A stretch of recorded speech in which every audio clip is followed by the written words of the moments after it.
Hi, this is Dr. Perry Carpenter. I'd like to thank you for taking the time to join me on this week's video.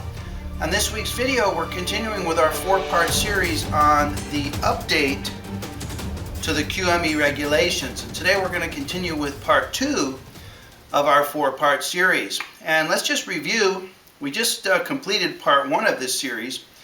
And part 1 of this series actually consisted itself of 4 separate parts. And we took some material related to the QME panel process and also some material related to the Administrative Director's guidelines for the production of our QME reports, and we presented those over a series of 4 separate discussions. And the purpose of those discussions were, number 1, to review the QME panel process so that the next time your phone rings, you know what type of evaluation you're doing, and therefore you know what type of procedures and what type of physical exam and what type of a report you'll be producing. So we handled that material with regards to Labor Code sections 4060, 4061, and 4062. And then we talked about some of the requirements for appointment and reappointment as a qualified medical evaluator, and I talked about some of the conditions that can deny a qualified medical evaluator reappointment at the end of his 2-year term. And I discussed that material in order to establish the tone that would then carry over into the next Labor Code discussion, which was 4628. And the tone is that the Administrative Director is serious about the QME codes and regulations. And failure to comply with codes and regulations can carry with it some serious consequences. So we handled that discussion in part 1 of this series. For today, I want to talk to you about the codes and regulations that are involved with the face-to-face evaluation with the injured worker. And then in our next 2 sessions after today's session, I want to conclude this series by talking about the codes and regulations that are involved with producing your QME report.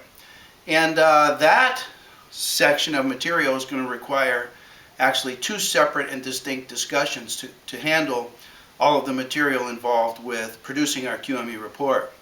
So for today, I want to focus and talk to you about the codes and regulations that govern our face-to-face evaluation with the injured worker.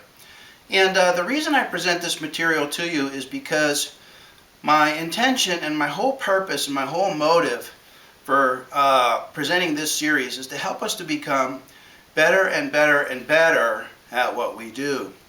And over the course of the past several years, I've come to discover that it seems that there's 2 populations of qualified medical evaluators.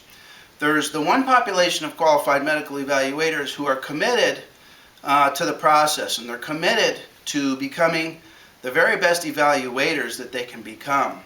They study labor codes and regulations, they study the AMA guides, they attend seminars and conventions to learn how to become a better qualified medical evaluator. And then there's the second population, which one of my colleagues recently referred to and coined the phrase, as far as I know. He referred to them as QME hobbyists. QME hobbyists. And a QME hobbyist is a qualified medical evaluator who is not committed to the process. They get an occasional exam, a QME examination, and they perform those examinations when they get them. And they do their very best, but in between examinations, they spend no time learning more about the industry and learning more about how to become better at this type of work. And they'll take the exams because they come in effortlessly, and they could certainly use the additional income for themselves and for their office. And what the heck? They'll take them. But in the meantime, they're not studying the AMA guides, they're not familiar with codes and regulations, and they're producing reports that actually don't meet minimum standards and minimum guidelines established by the Administrative Director. In fact, over the past year or so, in consulting with qualified medical evaluators of different specialties, I've had more than a handful of qualified medical evaluators simultaneously share with me their philosophy, which was a philosophy shared amongst all of them. And I'm sure this just was a random occurrence, but this was a philosophy that they all shared. And what these doctors told me in essence is that their procedures and their philosophy involved simply, and this is a quote, throwing a bunch of shit against the wall to see what sticks. That's what they told me. Their procedure involves throwing a bunch of baloney, a bunch of malarkey, a bunch of verbiage, a bunch of palaver, a bunch of nonsensical gibberish against the wall simply to see what sticks. Now, I don't recommend this as a long-term approach to developing your reputation as a qualified medical evaluator.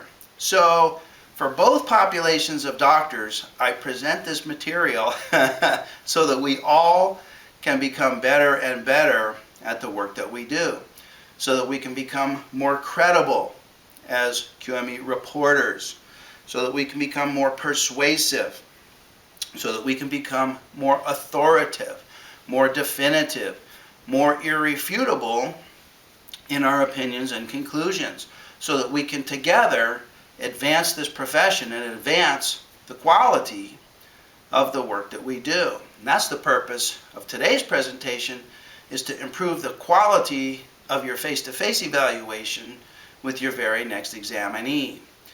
And before we get into the nuts and bolts of today's material, and have a fabulous set of codes and regulations that I want to share with you today, they're going to dramatically improve your very next evaluation, and your evaluations from now until doomsday are going to be infinitely better. So I have a fabulous program for you today.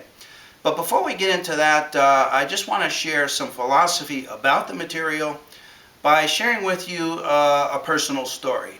And the purpose of this story is to illustrate our theme for this four-part series. And this story goes back almost 3 decades, if you can believe that. When I say that, it's almost difficult for me to believe as well. But anyway, approximately 30 years ago, I was a brand new chiropractic student. I was entering chiropractic school as a brand new student. So I want you to think back to when you began your professional training. If you're a psychologist, medical doctor, osteopathic doctor, whatever, you also had a first day in medical school or psychology school or whatever. So I want you to go back to that time. So here we were, myself and my classmates, sitting in the first class of the first day of chiropractic school. And we were all very impressionable, as I'm sure you were back in those early days as well. And as we sat in our classroom, we waited for the instructor to arrive. And this is like 8 a.m. on a Monday morning of the first day of the first semester of our brand new adventure. Well, the instructor finally arrived after the room had assembled. And as the instructor entered the room, the din in the room sort of quieted down. And the instructor waited. And when the room became completely silent, that signaled the instructor, I imagine, that signaled him to begin his lecture. And so when the room was completely silent, the instructor paced down the aisle between groups of students and paced back up the aisle.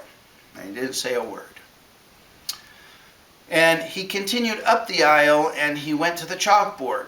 And with his back to us, he wrote on the chalkboard, he wrote his name, and then he wrote many degrees and many credentials after his name. And after about 2 or 3 or 4 credentials, all of us in the classroom were jaw-dropped and awestruck at his credentials and his experience and his extensive training. And when he finished writing his credentials, he turned to the students, to the classroom, and he walked with his hands behind his back in a very introspective type of thoughtful pose on his face. And eventually he spoke, and he said some words that seems to me he spoke these words just yesterday. These words impacted me for instantaneously at the time and have stayed with me daily for the past 3 decades. And when I talk about this incident with my classmates, they also share the same sentiment, that this what he said was so impactful that it's remained with them and guided them throughout their entire careers. And what he said is, he turned to the class of students and he said, "Students," and he paused for effect. He said, "There was a boy. And the boy got an A+ in swimming. He got an A+ in the breaststroke. He got an A+ in the freestyle stroke. He got an A+ in the backstroke. And for extra credit, they gave him an A+ in swimming." And he paused for effect. He said, "And then they took him to the ocean and he drowned." He said, "Students, we're going to make it and not fake it. We're going to make it and we're not going to fake it." And I have to admit, when I first began my career as a qualified medical evaluator, I was faking it. And many of you that are watching this video presentation are faking your qualified medical evaluations. You're not performing your qualified medical evaluations according to proper procedure. And the purpose of this presentation is for us to know the procedures, to follow the procedures, to comply with the procedures, and then to get an A+ to demonstrate to the parties that we complied. See, first we comply with the procedures, and then we demonstrate to the parties by using language in the body of our report. We demonstrate to the parties that we did this procedure, that we did that procedure, that we complied with this requirement, that we used this disclosure, and that we dotted every I and crossed every T, and that our report is perfect. Perfect. We submit the report when it's absolutely perfect. Not throwing a bunch of stuff against the wall simply to see what sticks. And so, with that as our underwriting and overriding philosophy, today I want to get into the essential labor codes and the essential codes of regulation that govern the face-to-face evaluation with the injured worker. The administrative director and the medical director are serious that we comport ourselves in such a way during the face-to-face evaluation. They're so serious about it that they've put into law these codes and regulations. They put them there for us to follow. Now, it's my sincere belief and it's my experience that these codes and regulations serve us. And if we follow these codes and regulations exactly as they're written in the law, we'll end up at the finish line with a fabulous, fabulous report. So, that's where we're going today. I'm going to go ahead and get some materials and be back with you in just a minute. And we're going to get right into part 2 of our 4-part series. And today we're focusing on the codes and regulations involved with the face-to-face evaluation.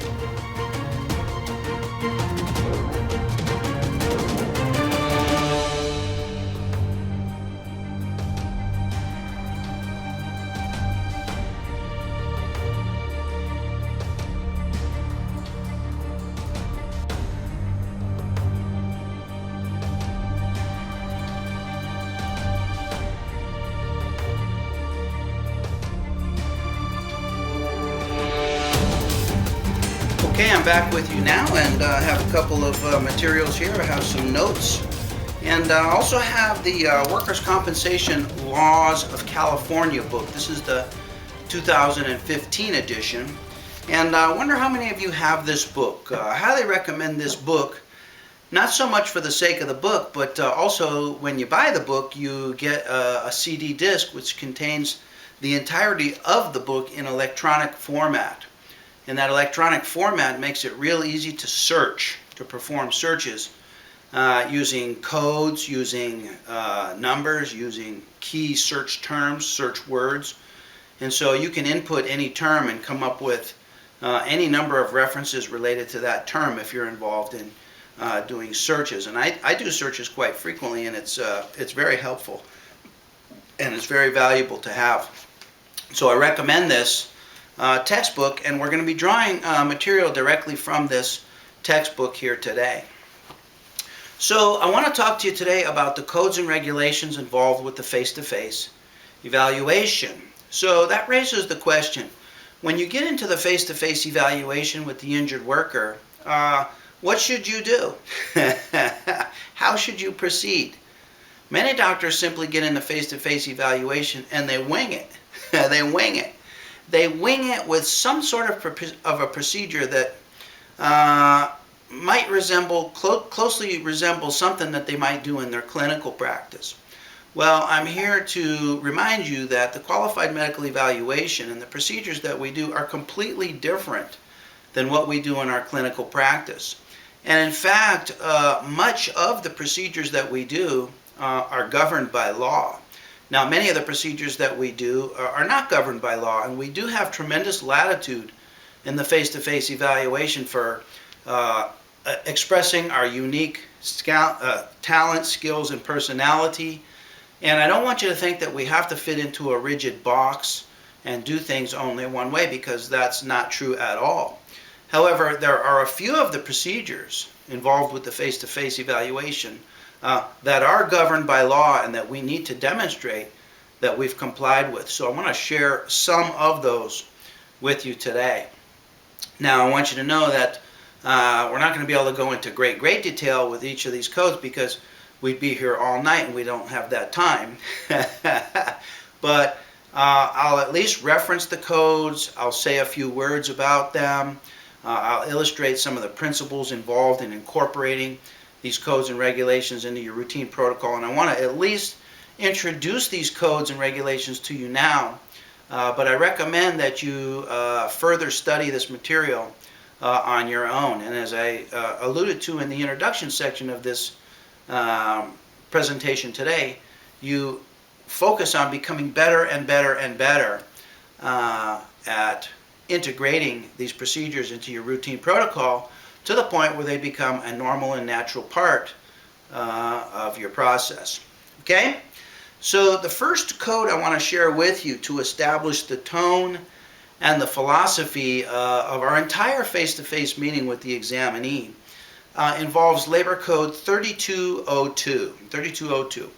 And 3202 is known as the Liberal Construction Code. And you've probably heard the term liberal construction. And I've spoken on liberal construction in the past, and if you have more interest in liberal construction, I have an entire video on YouTube available simply entitled Liberal Construction. So you can go to YouTube, type in my name, Perry Carpenter, DC, Liberal Construction, and it'll be right there for you.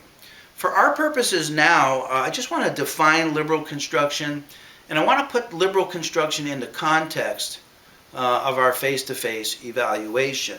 So first, let me define liberal construction. Liberal construction is defined in Labor Code 3202, which is right here on this page within this entire book. This is a book entitled The Workers' Compensation Laws of California. So Labor Code 3202 is one of the very first codes in the last two divisions of the labor codes that deal with workers' compensation. There's 5 divisions in all of these codes, and divisions 4 and 5 are governed by Labor Code 3202. In fact, Division 4 begins with Labor Code 3200. So we're talking about Labor Code 3202. It begins the last two sections of the labor codes. So it says that Labor Code 3202, and here's the quote. It says, this division, meaning Division 4 out of the 5 divisions, says this division and Division 5, commencing with Labor Code Section 6300. So we're in 3202, and it says this division, Division 4, and Division 5, which commences with Section 6300. So that tells us that Division 4 goes from 3200 to 6300. What is that? 2900 codes? Says these two divisions shall be liberally construed by the courts with the purpose of extending their benefits for the protection of persons injured in the course of their employment. Liberal construction means that all of these labor codes in Division 4 and Division 5, which is this entire section here from page 218 all the way to page 540, all of these pages and all of those code sections in there all have as their overriding philosophy liberal construction. Liberal construction says that all of those codes shall be liberally construed by the courts for the purpose of extending their benefits for the protection of persons injured in the course of their employment. What does that mean? That means that we're dealing with a system, the purpose of which has to provide benefits to injured workers. And when there's a gray area, when there's a dispute, when there's something that's not completely clear cut, the tie goes to the runner. The tie shall be resolved in favor of extending benefits for the injured worker. Now, we as qualified medical evaluators are doctors, and the code specifically applies to the courts, the adjudicators of the claim. So this code does not exactly apply to us. And much has been written about liberal construction. It's not simply a license to give away benefits to people who don't qualify for benefits. But when you have a bona fide examinee with an actual legitimate injury, the system exists for the purpose of providing persons injured in the course of their employment benefits. So what does that have to do with us as qualified medical evaluators? Well, liberal construction is an attitude that we can adopt as qualified medical evaluators as we begin the evaluation process with our examinee, with our injured worker. As we approach the examinee, as we go through our interview with the examinee, as we perform our physical examination with the examinee, as we listen to the testimony of the examinee, we adopt an attitude of liberal construction, meaning that any gray areas, if reasonable, if it applies, if it makes sense, will be resolved in favor of the injured worker. It's an attitude. It's an attitude that we adopt, and it's amazing when you adopt this attitude before you even shake hands during the initial meeting. The examinee can feel it. The examinee can feel it. And you want the examinee to get this feeling from you. It's this type of transmission of feelings between the two parties that allows the examinee to relax, that allows the examinee to be comfortable in your presence, and it allows the examinee to be open, honest, and truthful with you as you go about the evaluation procedure. So Labor Code 3200, known as the liberal construction, begins the philosophy of the entire face-to-face evaluation. Okay, so with that in place, an attitude of liberal construction, let's continue through our face-to-face evaluation and touch upon the spots wherein procedures are governed by law. And let's take these in general order. So What I want to do now is I want to share with you California Code of Regulation 41. This is known as the QME ethical requirements. Now there's about 10 different listed, or even more than that, more than 10, more than 15 different ethical requirements. So I want to share with you the most important ones that have bearing on the face-to-face evaluation. Again, this is CCR 41, the ethical requirements. Okay, so number one says that all QMEs, regardless of whether the injured worker is represented by an attorney, shall, and then this is subdivision 1. This is number 1. It says, maintain a clean professional physician's office at all times, which shall contain functioning medical instruments and equipment appropriate to conducting the evaluation within the physician's scope of practice, and a functioning business office phone with a phone number listed with the medical director for that location, which a party may use to schedule an examination or to handle other matters related to a comprehensive medical legal evaluation. So let's talk about the phone number. Many doctors use an 800 phone number for their QME appointment setting purposes. In other words, they have an 800 number that shows up next to their name on a QME panel. But that 800 number is not the number where an injured worker could contact you on the day of the evaluation if they're stuck in traffic, if they're late, whatever. If they need to contact you on game day, they can't contact the number that's listed on your QME panel because that rings to an administrative office or a satellite location or somewhere else. So the phone calls need to be forwarded to you somehow, some way, either through call forwarding, either through use of your cell phone to have calls forwarded to your cell phone. But the code says that you need to be accessible at the phone number listed for that location. When you're at that location, there's a little subtle nuance there. The parties need to be able to get you at the location. Okay? So that's the second part of the code. Let's talk about the clean professional physician's office with functioning medical instruments and equipment appropriate to conducting the evaluation. I have to admit that at one time in my career I had a satellite office in a podiatry office. Now I'm a chiropractor and I was getting cases, and I still get cases related to typically the spine, the neck, the back, shoulders, all this musculoskeletal stuff. And I was conducting evaluations at a podiatrist's office when actually the equipment at the podiatrist's office was appropriate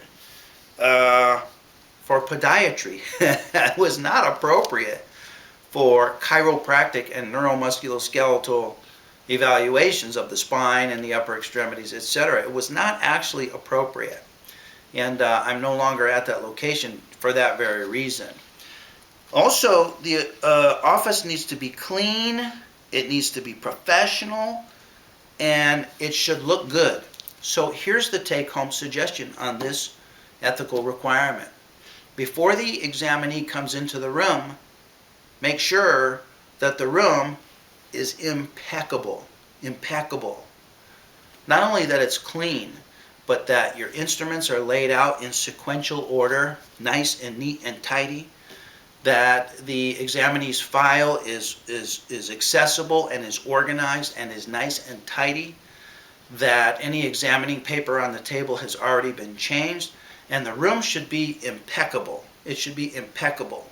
When the examinee walks into the room, they should have no reason to feel uncomfortable in the room. Have you ever felt uncomfortable when you've been escorted to a table at a restaurant?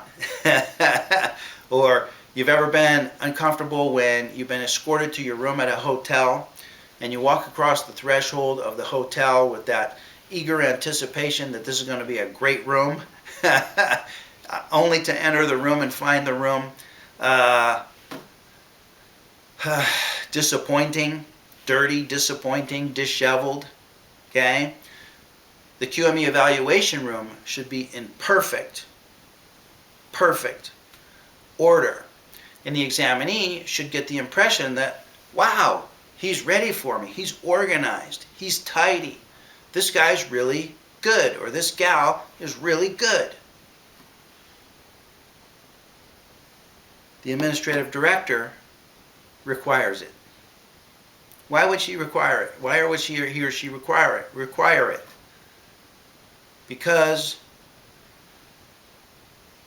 of the impression that it makes on the examinee, as well as functional reasons as well.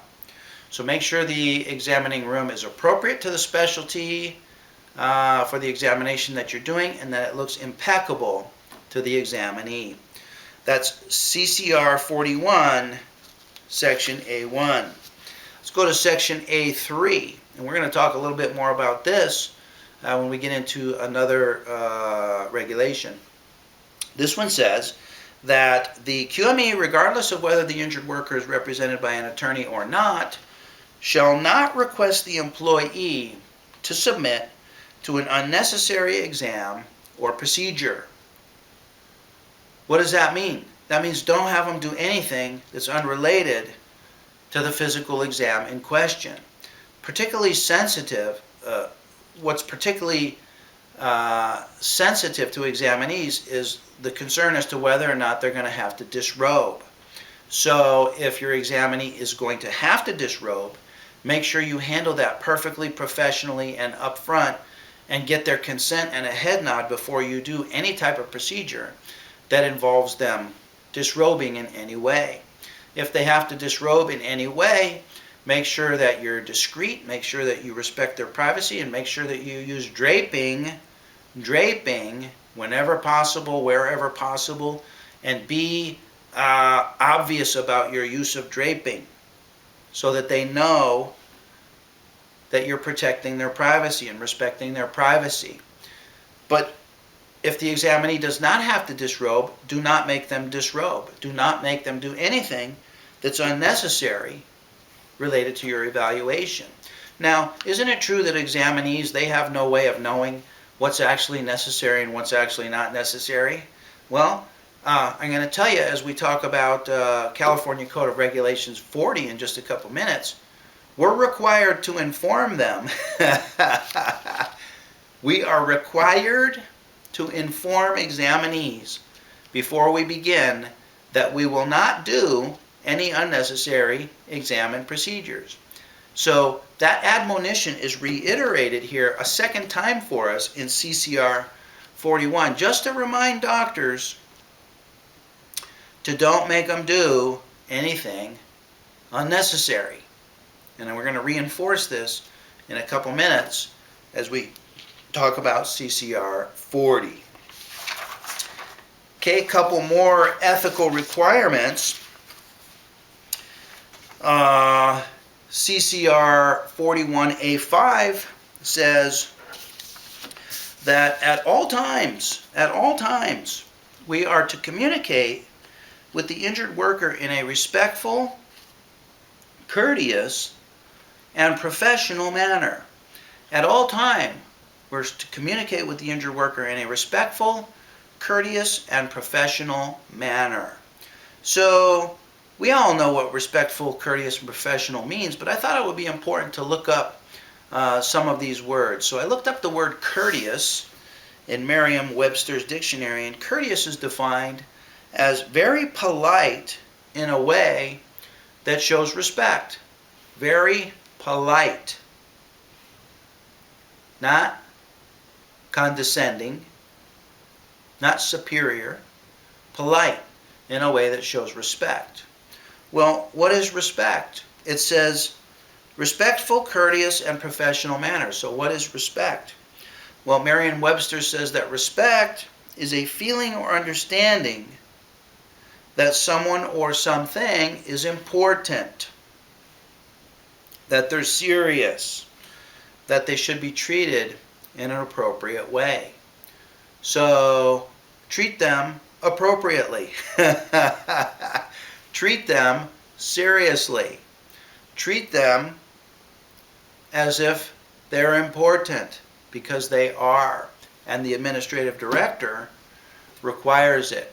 Now, we're going to see again in another one of the labor codes that we are required to inform the examinee that if they're not comfortable with us, if they think that we're the opposite of these things, what's the opposite of respectful, courteous, and professional? What's the opposite of that? Rude, hostile, abusive. You're going to see that one of the labor codes uses those exact words, rude, abusive, and hostile. And we're required to advise the examinee that if they find us rude, abusive, or hostile, they don't have to put up with that and they can leave. And we're required to tell them so. So guess what? They have an exit strategy. All they have to do is claim that you were rude, that you were abusive, that you were hostile, that you were disrespectful, discourteous, and unprofessional. So don't be any of those things. Be on your very best behavior. Okay? Okay? Okay. And then finally, under CCR 41, these are the QME ethical requirements. Section B, we just did a couple of sections from Section A. We're now in Section B, and it says that evaluators selected from a QME panel provided by the administrative director shall not engage in ex parte communication in violation of Labor Code Section 4062.3.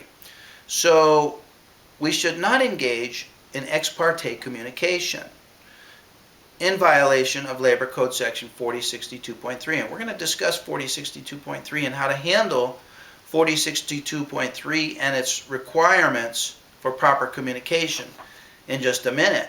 But the ethical requirements under CCR 41 remind us not to do ex parte communication. Well, let's talk about this a little bit. With regards to ex parte communication, between us and the examinee, what are the possible directions that could be construed as ex parte communication? Well, communication could go from us to the examinee and qualify as ex parte communication. Communication could go from the examinee to us and qualify as ex parte communication. Either direction can be misconstrued or construed as qualifying as ex parte communication. Well, if that's one of the requirements and the examinee is one of the parties involved that could be involved, we need to educate the examinee on this provision, on the provisions of 4062.3 and the rules governing proper communication. Otherwise, how will the examinee know how they're supposed to behave, and how will the examinee know how we're supposed to behave? And I want to talk about this at some length with you now. So this brings up a new topic, and we're going to talk now, we're still in the face-to-face evaluation, but we're going to talk about incorporating California Code of Regulations 40 and Labor Code 4062.3 into one procedure so that we comply with the requirements of both of these code sections. So we have CCR 40 and we have Labor Code 4062.3. Now 4062.3 deals all with ex parte communication, and CCR 40 deals with what are known as the disclosure requirements. Those are things that were required to disclose to the examinee before beginning the evaluation. We're required to disclose it. What does disclose mean? It means to tell them, to divulge it, to admit it, to uncover it, to illuminate it, to illustrate it, to not hide it. We're required to disclose some things. So let's go over those disclosure requirements, and I referred to this a little bit already earlier. CCR 40 Section A says An evaluator selected from a QME panel shall advise an injured worker prior to or at the time of the evaluation of the following. And here comes two things that were required to inform them. Number one, that he or she is entitled to ask the evaluator, and the evaluator shall promptly answer questions about any matter concerning the evaluation process in which the QME and the injured worker are involved. So Mrs. Jones, if you have any questions at any time, just let me know, and I'll answer those questions to the best of my ability, okay? Okay, if you have any questions, you let me know, okay? Okay. Number two, that subject to Section 41G, we're in 40 right now. 41G was the ethical requirements. We didn't review 41G, but it's referenced here, and it says, the injured worker may discontinue the evaluation based on good cause. Good cause includes, number one, discriminatory conduct by the evaluator towards the worker based on race, sex, national origin, religion, or sexual preference. Number two, abusive, hostile, or rude behavior, including behavior that clearly demonstrates a bias against injured workers. Or number three, instances where the evaluator requests the worker to submit to an unnecessary exam or procedure. We have to disclose these to the examinee in advance. Now, how many doctors watching this video, and I want you to be honest with me and yourself, do you do this procedure? Do you do this procedure? If you do this procedure, congratulations. You're actually following the requirement. It's called the disclosure requirements. It's required. Many doctors don't do it. So if you're doing it, congratulations. Now, if you're doing it, you need to then demonstrate to the parties who read your report that you did it. What good is doing it if you don't demonstrate that you did it? And when it comes time to get into session 4 of this 4-part series, when we talk about the codes and regulations regarding your report, I'm going to show you exactly how to fashion your language to demonstrate to the parties that you did it. Okay? So that's the first part. Now let's talk about ex parte communication. And ex parte communication is handled in Labor Code section 4062.3. And just to go back, it was referenced in CCR 41 as one of the ethical requirements. So in order to comply with our ethical requirements and not engage in ex parte communication, we need to have a discussion with the examinee about communication. And we need to let them know what qualifies as proper or permitted communication and what qualifies as prohibited or ex parte communication. How do you do that? Well, you do that quite simply by having them read the entirety of Labor Code section 4062.3, sections E, F, G, and H, that talk about ex parte communication. So I just want to go over a couple of these sections with you in sort of surface detail. And the examinee reads this word for word from a handout sheet that you would give them. So section E says that all communication with a qualified medical evaluator selected from a panel before a medical evaluation shall be in writing and served on the opposing party 20 days in advance of the evaluation. So that's before. Okay, we're now at the face-to-face evaluation, so that part of the code does not apply. But the next code does. It says, any subsequent communication with the medical evaluator shall be in writing and shall be served on the opposing party when sent to the medical evaluator.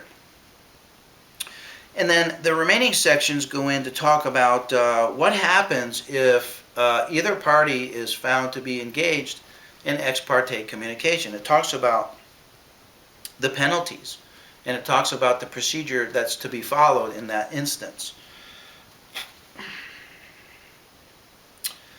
So how do you handle this? You handle this by having a discussion with your examinee, and that discussion might go similar to the following.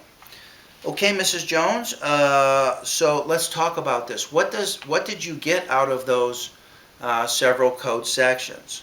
And they will tell you, and you will correct them, or you will elaborate on some of these requirements. So the main requirement that you want to convey to the examinee is that, Mrs. Jones, after you leave here today, if there's something you want me to know, if there's something that you want to tell me, something that you forgot to tell me, something that you think I should know or need to know or ought to know, I want to know it. I want to know it. But I can't take your phone call. If there's something that you want me to know after you leave here today, I want to know it, but you have to submit it to me in writing with a copy also to your insurance claims adjuster, or your copy to your attorney, or a copy to the insurance company's attorney. I want to know it. I'm not refusing your phone call. I'm not being rude to you by not coming to the phone.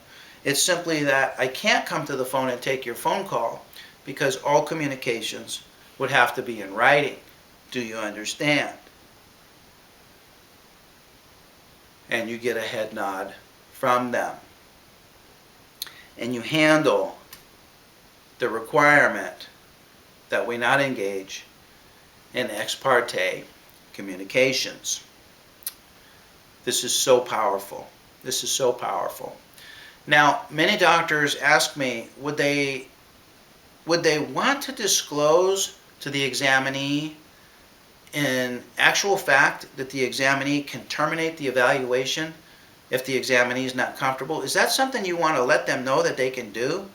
That's like saying to someone at a restaurant, if you don't like tonight's meal, if at the end of the meal you feel that the meat was gristly, or the gravy wasn't salty enough, or the vegetables were too crispy, you don't have to pay.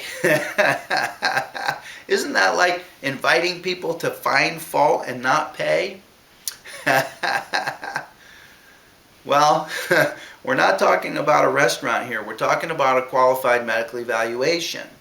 And when you let the examinee know what the ground rules are, that they can expect to be treated courteously, respectfully, and kindly, and professionally, and that you intend to comply with that standard, and then you demonstrate to the examinee that you do perform to that standard, it cements the relationship with you now and forever, not only for this evaluation, but for future evaluations and re-evaluations and new claims and subsequent claims. It cements the relationship with you. And perhaps the administrative and medical directors anticipated this in advance, or learned this over the review of thousands and thousands and thousands, and probably now millions of cases since the inception of this system. These codes and these procedures are in place to protect all parties, to protect the examinee, and also to protect us as the medical evaluator. And when these codes and regulations are followed to the letter, it guarantees a fabulous interaction between you and the examinee. These are really, typically we could think of these as the rules of engagement or the rules of comportment of the qualified medical evaluation. So these labor codes and regulations are not something that we should study reluctantly, but it's something that we should study eagerly to learn how to become better and better at what we do according to the requirements and demands of the administrative and medical directors. Okay, finally, I want to share with you one more code, and this one I'm not going to elaborate on at great length because in my opinion it has very little application, but this has to do with face-to-face time with our examinee, and this is described for us in California Code of Regulations 49. And California Code of Regulation 49 describes the minimum timelines, the minimum time frame required for face-to-face evaluation for different types of evaluations. So for neuromusculoskeletal evaluation, the minimum time for evaluation is 20 minutes. Some evaluations, such as cardiovascular and pulmonary and uncomplicated evaluations, the minimum is 30 minutes. For psychology evaluations, the minimum is 1 hour. I don't find a whole lot of application in this regulation because most of my evaluations are several hours long. I've never had an evaluation, I've never been able to conclude an evaluation in 20 minutes. So it's my opinion that this one does not apply as much, but I introduce it for your knowledge and just to provide some guidance to your evaluation if you find yourself in a relatively short or uncomplicated evaluation. Make sure that you comply with the minimum timelines or time frames for that evaluation.